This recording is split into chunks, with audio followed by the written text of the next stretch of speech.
Good morning everyone. So continuation of disorders of immune system. In the last classes we have discussed few fundamentals of immune system and we have covered type 1 and type 2 hypersensitivity reactions. So having a hypersensitivity means, what does it mean? Someone's immune system has reacted to something in a way that it is ending up damaging the tissue as opposed to protecting the tissue, isn't it? This is what a hypersensitivity reaction means. There are four types of hypersensitivity reactions are there. The first two reactions, type 1 and type 2, we have discussed in the previous class. Today we will be discussing type 3 and type 4. Type 3 hypersensitivity reactions, these are also called as immune complex mediated reactions. So the fundamental concept here is the tissue damage is caused by formed immune complexes which are getting deposited in the blood vessel wall. This is the fundamental concept of type 3 hypersensitivity. So how does this happen? How does these immune complexes, the formed immune complexes, are getting deposited in the vessel wall? That is the pathogenesis of type 3 hypersensitivity. Let us understand this. When an antigen enters your body, see, antigens can be of various flavors, we can call them as. Few will be tissue antigens, few will be extracellular matrix antigens, and few will be soluble antigens. Okay, whenever a soluble antigen enters your body, there will be production of antibodies against them with the help of B cells which mature into plasma cells, and they will start producing these antibodies. Initially, the antibodies that are formed are IgM type. We can also call them as acute antibodies. Okay. Later, after some time, with the help of T lymphocytes, T helper lymphocytes, what will happen is a phenomenon called as class switching of B lymphocytes. Okay. As a result of this, previously IgM secreting plasma cells, they will now get converted into IgG secreting plasma cells. Alright. So these antibodies now they are released into the bloodstream. In the bloodstream, there is still presence of soluble antigen which can combine with IgG type of antibodies. Under normal circumstances, what will usually happen is these immune complexes, they are usually cleared. When an antigen is coated by an antibody, usually it is a prey for macrophages or any other phagocytic cell. But for some reasons, as the size of these immune complexes is very small, these are not that attractive to these macrophages, and so they will escape the surveillance of the macrophages and they will just drift away in the bloodstream. So as they are going on, when they reach capillary bed level, under favorable circumstances, they get deposited on surface of the basement membrane of the capillary. Okay, so once they come into contact with the basement membrane, there will be activation of the complement system. This is a basic knowledge point. You don't have to worry about this. Whenever an antigen and antibody complex comes and get deposited on the basement membrane, there will be automatically activation of the complement system. Okay, so as a result of complement system, a cascade of reactions will happen which results finally in inflammation and damage of the tissue. This is simply type 3 hypersensitivity reaction. Okay, now let us look into this picture. See, if you see here, you can clearly see the antigen, that is a soluble antigen that is freely floating into the bloodstream, and there is production of antibodies against it, and there is combination of antigen antibody complexes which are getting deposited on the basement membrane of the capillary vessel. You see there, and as a result of this, there is activation of the complement system. We all know complement system is a cascade of enzymatic reactions. The final result of complement system activation is usually production of few components like C3, A, C5A and C4A. All these components, they actually act as anaphylactoxins. It means that they induce increased blood capillary permeability, which finally leads into edema. And not only that, this C5A, which is a potent chemotactic agent, it invites neutrophils into the party. Okay, now the neutrophils which have got receptors, phagocytic receptors for this antigen antibody complexes, they will now join the party here. But their phagocytic activity is not sufficient here. When they are trying to phagocytose these antigen antibody complexes, what they will do is they will just degranulate themselves. All the intracellular granular components of neutrophils, they will just be spilled out into the surrounding tissue. These substances that are present in the granules, they are injurious to the endothelial lining. So what will happen now? Endothelium will be damaged. Endothelium is damaged, and now the cellular contents of the endothelium will be released into the surrounding tissue, which further activates inflammatory process. So it goes on and goes on like a unbreakable cycle. Okay. So when a vessel wall is showing inflammation, what do we call it as? Inflammation, itis in a vessel wall, that is vasa. Put together, vasculitis. Okay, this is how a type 3 hypersensitivity reaction happens. Here there are few important points you should understand. See, in type 2 hypersensitivity reaction also, there is antigen antibody complex formation and there is activation of complement system, isn't it?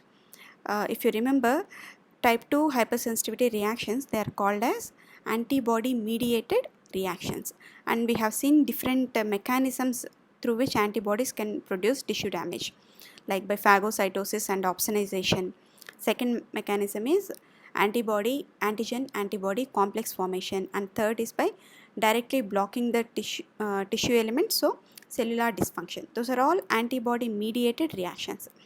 Same thing or a similar thing is happening here. Here also antigen antibody complexes are being formed. Then how is it different from type 2 hypersensitivity? That is one important concept we should understand. In type 2 hypersensitivity, the antigen location is usually on the cell surface or on the extracellular matrix, and the antibody that is produced is coming and attaching to the antigen that is still present on the cell surface, or it is still present on the extracellular matrix. The antigen, it is not freely floating in the bloodstream. Okay. In type 3 hypersensitivity, what is happening? There is a soluble antigen against which an antibody is formed, and this antibody is also of IgG type, not IgM type, and the immune complexes are forming in the bloodstream, but not on the cell surface. This is one important concept you should remember. This is one very important difference between type 2 and type 3 hypersensitivity reactions. And one more thing about complement system. In type 2 hypersensitivity also, once the antigen antibody complexes are formed, there is activation of complement system, right? Here also in type 3, antigen antibody complexes are formed, which is getting deposited on the basement membrane, and there is also activation of the complement system. But there is a difference at the level at which a complement system is activated. In type 2 reaction, it is minimal complement system activation. In type 3, there is huge activation of the complement system. Sometimes if you see in type 3 patients, if you measure their blood component levels, they are so low because everything, whatever complement system components are being produced, they are being used up in this hypersensitivity reaction. Okay, these two are the important differences between type 2 and type 3 hypersensitivity reactions. Okay, just to revise what is happening in the type 3 hypersensitivity reactions. First, there is formation of immune complexes, and then there is deposition of these immune complexes, and then because of this deposition, there is activation of the complement system leading to inflammation and tissue injury. There are certain factors which can affect where this immune complex should deposit. Okay, why they are getting deposited in the blood vessel wall especially? That is one big question, right? So there are certain factors which influence where these immune complexes should be deposited. One such thing is antigen antibody composition. Okay, as compared to other immune complexes which have got a slight excess of an antigen, they tend to get deposited in blood vessel walls.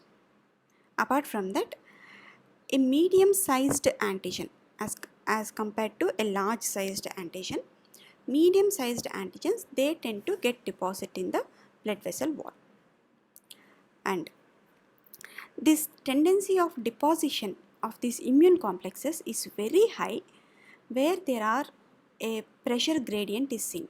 Like for example, your kidney. If you observe, there is a formation of urine in the kidney, isn't it? So urine is nothing but an ultrafiltrate of blood. So there is a very high pressure gradient which is acting at the glomerular capillaries level, isn't it? So at these pressure gradient points, there is a high chance for this immune complex deposition. A similar scenario can be seen at the joints also. In joint spaces, there is formation of synovial fluid, which is again an ultrafiltrate of plasma, isn't it? There is also a very high pressure gradient is happening there. So even joints are potential space for immune complex deposition. Okay, so based on this concept, usually type 3 hypersensitivity disorders are usually seen under these three organs. One is blood vessel wall, next is kidney, and then joint spaces. These three. If it is happening in a blood vessel wall, we call it as vasculitis. If it is happening at the glomeruli level, renal glomeruli level, we call this as glomerulonephritis. So itis, that is inflammation happening at the glomerular level, we call it as glomerulonephritis. If it is occurring in the joints, we call it as arthritis. Okay, whatever may be the anatomical location, there is a high pressure gradient that is acting, which is forcing the immune complexes to get deposited over there. If it is happening in blood vessels, we call it as vasculitis. If it is happening at glomerular level, we call it as glomerulonephritis. When it is happening at joints level, we call it as arthritis. And there are beautiful examples for this type 3 hypersensitivity disorders. One is PAN. PAN is polyarteritis nodosa, which is a form of vasculitis. And now you know all the pathogenetic mechanism for that. And post-streptococcal glomerulonephritis. Here the streptococcus acts as the antigen, which has got all the beautiful properties like medium size, excess antigen, and getting filtrated at the kidney. So in the kidney, there will be deposition of these immune complexes leading to glomerulonephritis. We call that as post-streptococcal glomerulonephritis. And there is a autoimmune disorder which is a multi-system disorder called as SLE. SLE stands for systemic lupus erythematosus. We will be discussing about this SLE in next class in detail. Okay, so these three are the examples of type 3 hypersensitivity disorders. Simple. So type 3 hypersensitivity disorders, just to sum up, these are immune complex mediated disorders. Immune complexes are being formed in circulation. They get deposited at the blood vessels, small blood vessel level, and this deposition, it induces complement activation, formation of C5A, C3A and C4A. They act as anaphylatoxins leading to edema. C5A, which also acts as chemokine, and it invites neutrophil to come into the place. Arrival of neutrophil is followed by further aggravation of the inflammation, finally leading to tissue damage. And the examples of these disorders are post-streptococcal glomerulonephritis, polyarteritis nodosa, which is a vasculitis, and SLE, that is systemic lupus erythematosus. This is about type 3 hypersensitivity reactions. Now let us talk about type 4 hypersensitivity reactions. Type 4 reactions, they are also called as T cell mediated reactions because these reactions are caused by T lymphocytes. T stands for thymus derived lymphocytes. There are two types of T cells are there, and these two types of T cells, they cause tissue damage in these reactions in two different mechanisms. So what are the types of T lymphocytes we know? Based on their surface markers, we know them as CD4 T cells and CD8 T cells. CD8 T cells are also called as cytotoxic T cells, right? So as the name says, these are nothing but killer cells. They can directly go and attack a cell which is showing an antigen. Directly it can kill the cell. So the reactions carried out by CD8 T lymphocytes, they are cytotoxic in nature. Okay, and CD4 T cells, they are helper T cells, and again there are several categories: Th1, Th2 and Th17 cells. So what do these cells do? They actually produced some cytokines, and under the influence of these cytokines, various inflammatory reactions will happen. Various chemokines will be produced in the tissue depending upon which CD helper cells are there, isn't it? So actually these CD4 cells, they actually act like immunological modulators, we can say. They will be programming the immune reaction that should happen there. If it is a T helper 1 cell, it produces certain kind of signature cytokines like interferon gamma. If it is a T helper 17 cell, it produces different set of signature cytokines, T interleukin 7 and interleukin 22. So these two concepts we have covered under fundamentals class. If you remember, I told you that time we must be very thorough with the signature cytokine set of each T helper cells. If you know that, you know what is going to happen in the particular scenario. Okay. So now let us come to the topic, T cell mediated hypersensitivity reactions, also called as type 4 hypersensitivity reactions. Let us play a scenario here. Just assume that, so now we are talking about CD4 T cell mediated hypersensitivity reaction. Okay, let us play this scenario. For example, if you let us take example of contact dermatitis. Contact dermatitis is when you come in contact with a particular plant substance or something, you are allergic to that and you develop a reaction against that. So what happens? What actually happens there?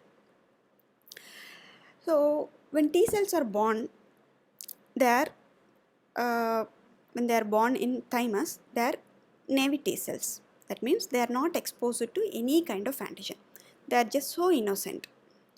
And when they are produced in the thymus, and they will be drifted away to the circulation and they will reach a lymph node. There they will be sitting there waiting for the antigen to come.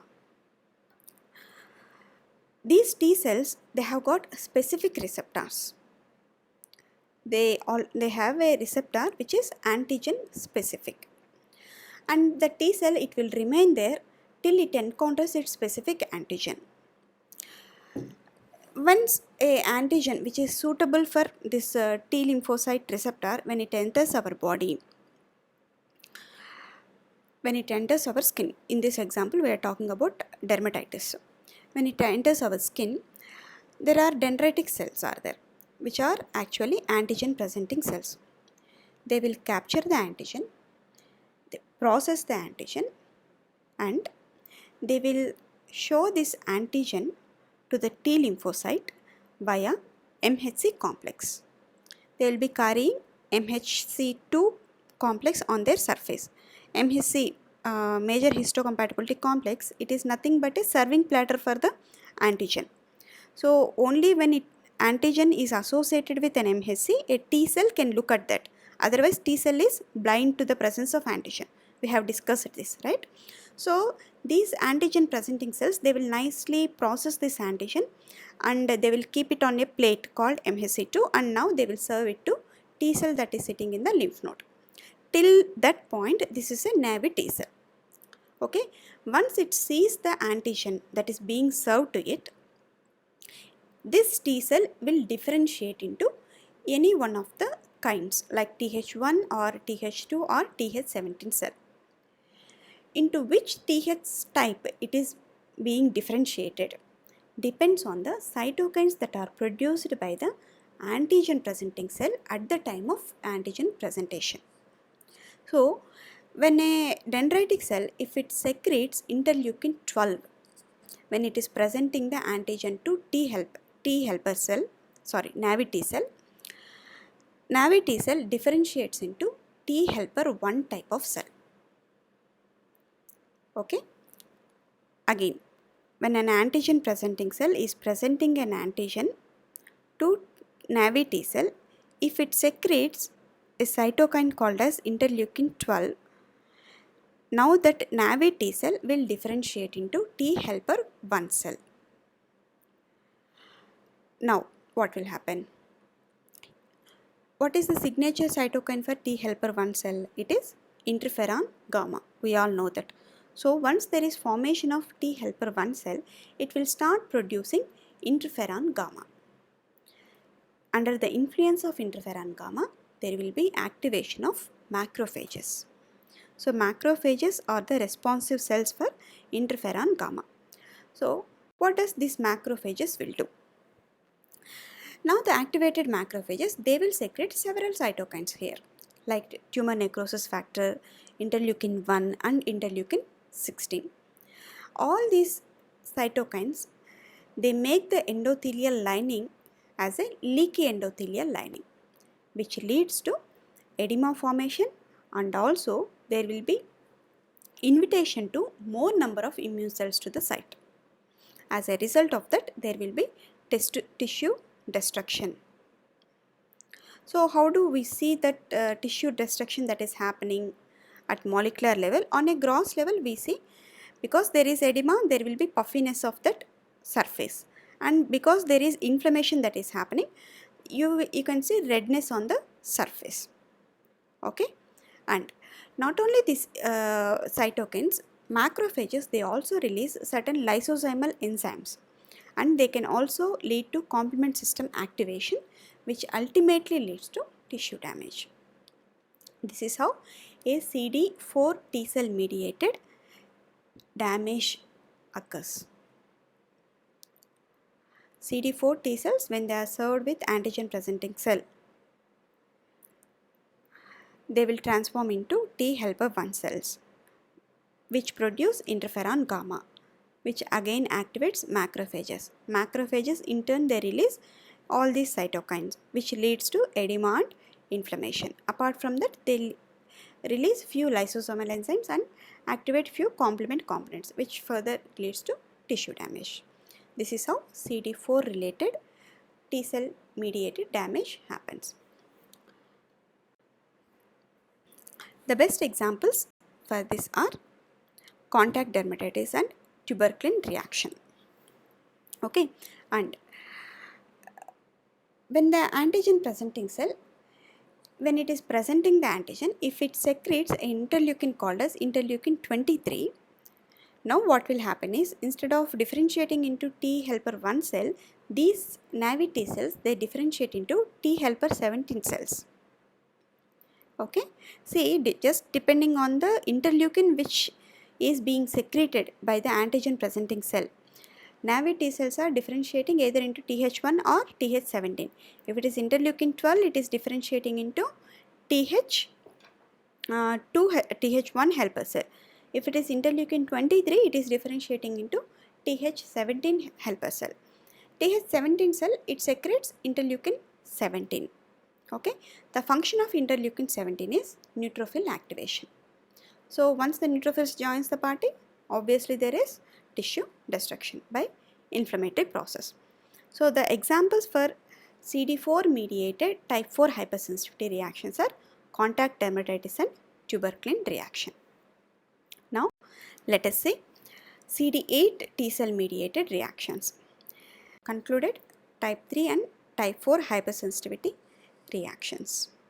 In the next class, we'll be discussing autoimmune disorders and a special topic, amyloidosis.